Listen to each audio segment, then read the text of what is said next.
भगवान रामकृष्ण परमहंस सुलभ वेदांत भाग 21. गुरु म्हणून विशेष व्यक्तीची आवश्यकता काय? आपल्याला प्रत्येक मनुष्यापासून जर काही ना काही बोध घेता येतो, तर आणखीन गुरु म्हणून विशेष व्यक्तीची आवश्यकता काय? एखादा मनुष्य जर परके देशात गेला तर तेथील अनेक रस्ते पाहून कोणत्या रस्त्याने जायचे ह्या गोंधळात पडतो आणि कोणीतरी माहितगार येऊन विवक्षित वाट दाखवीपर्यंत त्यास खोळंबावे लागते. तद्वत ईश्वराच्या ठिकाणी पोहोचायला गुरु सांगतील त्याच रस्त्याला अनन्यभावे अनुसरले पाहिजे. ह्यावरून एक विशेष गुरुची आवश्यकता आहे हे सिद्ध होते. आत्मनिष्ठेला गुरुची गरज नाही. ज्या कोणाला स्वतःच्या खरेपणाने व आत्मनिष्ठेने ईश्वरास ओळखता येईल त्याला गुरुची गरज नाही. पण इतका एकनिष्ठ भाव आत्म्याच्या ठायी विरळाच असतो, म्हणून गुरुची आवश्यकता आहे. गुरु एकच असतो, पण उपगुरु मात्र अनेक होतात. ज्याच्यापासून आपण काही ना काही शिकतो ते सारे उपगुरु होत. श्री गुरु दत्तात्रय ह्यांना असे उपगुरु 24 होते. मोत्यांची कालवे. मोत्यांच्या कालव्यांची अशी गोष्ट सांगतात की ती समुद्राच्या तळाशी राहतात आणि स्वातीचा पर्जन्य पडू लागला म्हणजे त्या पावसाचे पाणी घेण्यासाठी सपाटीवर येऊन तो मौल्यवान एक थेंब मिळेपर्यंत आपले उदक शिंपले पसरून पोहत असतात. तो थेंब पडला की त्या थेंबाचे सुंदर मोती बनेपर्यंत ती तळाशी जाऊन स्वस्थ बसतात. तद्वत कितीएक मुमुक्षु लोक इतके उत्सुक असतात की नित्यानंदाचे द्वार खुले करून अशा सद्गुरूंपासून प्रसादाचा शब्द कोठे मिळेल हे पाहण्यासाठी ठिकठिकाणी त्यास धुंडीत असतात. आणि त्यांच्या त्या दीर्घोद्योगाने अशा एखाद्याची गाठ पडली आणि त्याने त्यांचे पाश तोडले की ते लगेच जनांचा संसर्ग सोडून देतात आणि आपल्या अंतःकरणरूपी खोल गुहेत शिरून शाश्वत शांती मिळेपर्यंत स्वस्थ पडून राहतात. कोकरू आपल्या आईस म्हणते. जून महिन्यामध्ये एक कोकरू आपल्या आईपाशी खेळत होते.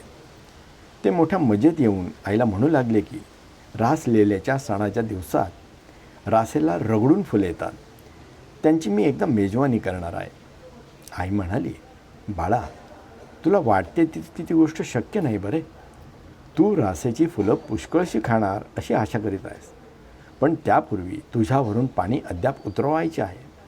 येत्या सप्टेंबर व ऑक्टोबर महिन्यात तुझवर एक मोठे गंडांतर आहे, कारण कोणीतरी दुर्गादेवीला तुला बळी देईल. त्यातूनही तू वाचलास तर कालिका देवीची पूजा असते, त्यात तुला बळी जावे लागेल. ह्या दोहीतूनही वाचण्या इतके तुझे प्रारब्ध बळकट असलेच तर त्याच्या पाठोपाठ लगेच जगदात्रीची पूजा होणार आहे. त्यात आपल्या जातीतले लहान बोकड असतील तितके बळी पडतात. इतक्या गंडांतरातूनही तू वाचलास तर मग नोव्हेंबरच्या आरंभीच रासफुलांची मेजवानी करण्याची आशा कर. ह्या गोष्टीच्या आईप्रमाणे आपण आपल्या आयुष्यामध्ये जी अमुक गंडांतर आहेत ती ध्यानात ठेवून आपल्या तरुणपणातील मनोरथ शेवटाच जातीलच असा भरोसा धरण्याची घाई करू नये. माशी अंमळ पदार्थावर बसते. माशी ज्याप्रमाणे एखाद्या अमंगळ पदार्थावर बसते आणि लागलीच उठून देवाच्या नैवेद्यावर बसते, त्याप्रमाणे ऐहिक मनुष्याचे मन घटकेत धर्म विषयामध्ये गळून गेलेले असते आणि घटकेत पाहावे तो कनक आणि कांतेच्या सौख्यात गर्क होऊन जाते. देह क्षणिक तर त्याला लोक इतके जपतात का? देह हा क्षणिक असून क्षुल्लक आहे, मग लोक त्याला इतके जपतात का? रिकाम्या पेटीला कोणीही जपत नाही, परंतु ज्या पेटीमध्ये काही ऐवज असतो, मौल्यवान वस्तू असते, त्या पेटीला फार जपावे लागते. सत्वस्थ मनुष्य देहाची काळजी करीत नाही, पण ज्यात ईश्वर स्वयमेव प्रकट झाला आहे असे हे आत्मारामाचे देवालय आहे म्हणून, किंवा ईश्वराचे आगमन झाले आहे म्हणून त्याची बडदास्त ठेवतो. मनुष्यामध्ये ईश्वरी तेज किती दिवस टिकते? मनुष्यामध्ये ईश्वरी तेज किती दिवस टिकते म्हणजे लोखंड विस्तवात असते तोपर्यंत लाल असते.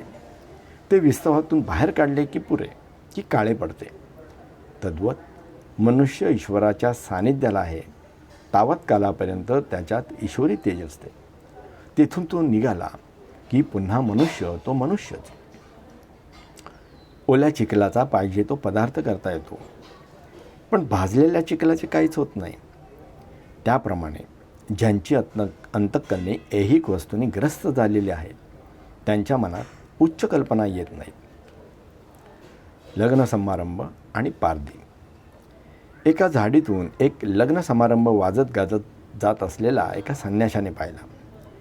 त्याच्यापुढे ताशे वाजत होते, सनया वाजत होत्या व मोठा गलबला चालला होता.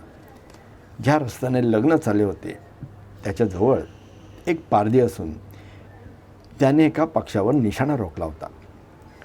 ते लग्न अगदी त्याच्या जवळून गेले तरी त्याच्याकडे त्याने मुळीच लक्ष दिले नाही. त्याला त्याची दादही नव्हती.